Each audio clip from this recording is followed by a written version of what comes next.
Right, well, we're still at Chukudu Dam, and our fish eagle has graced us with its presence by coming a little bit closer. It's obviously finished whatever fish that it had been devouring, and it's come to sort of the next dead tree along. As I said, perfect opportunities for perching places for these birds.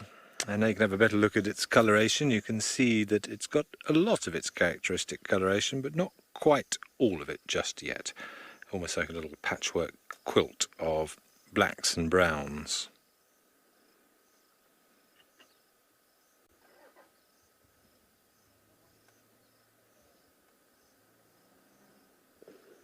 And very, very nice to see. It's very peaceful here. We haven't had any mammals come down to drink, which is surprising, although the sun has sort of disappearing in behind some clouds now. But still, it's lovely to just sit at a big dam like this and enjoy the view and enjoy the tranquility. We've had quite a little bit, well, can I say quite a little bit? That's not very good English, is it? Quite a bit of bird life, quite a few swallows and things coming down and skimming the water with their lower mandibles and scooping up water on the fly. Some very, very accurate flying. Lots of dragonflies flitting around on the water surface. But I'm sure if we wait long enough, we'll have some elephants or something come down and have a drink. It has been a warm afternoon.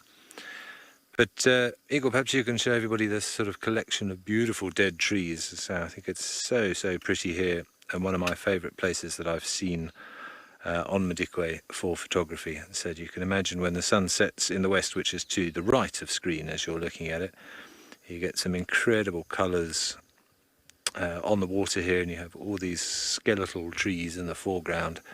Very, very pretty. And so a big expanse of water, probably from here to the furthest point across, probably well over 100 metres, 100 to 150 metres at the moment.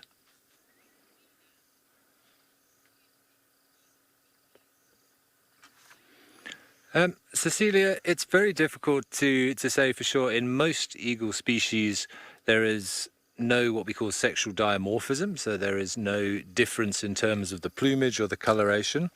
The easiest way to do it is if they're sitting side by side, then almost always in raptors the female will be larger than the male. Not massively so, maybe 10 or 15%. So if you just see one on its own, unless you really know that bird very, very well, and you might be able to see, oh, that one looks a little bit bigger than normal, you might guess it's the female. But if they are side by side and you get a pair sitting together in the tree, you'll notice a difference. And the larger of the two is almost always the female. And that is basically just because she has to defend the nest and defend the chicks on the nest as well. So she's a little bit more powerful to fend off any competition. But generally speaking, that's about all you can work with. I can't think of any eagle off the top of my head that has an obvious difference in terms of plumage between male and female. So not easy. So, and this being a juvenile hasn't probably reached its full body size yet, so I wouldn't be comfortable at all to suggest whether this is a boy or a girl. And of course you can't, even in birds, lift up the feathers and double check, because there are no sort of external reproductive organs on birds. They have what's called a cloaca, which is sort of a single opening through which reproduction and defecation and the production of uric acid comes from. So you can't even say lift up the feathers and double check.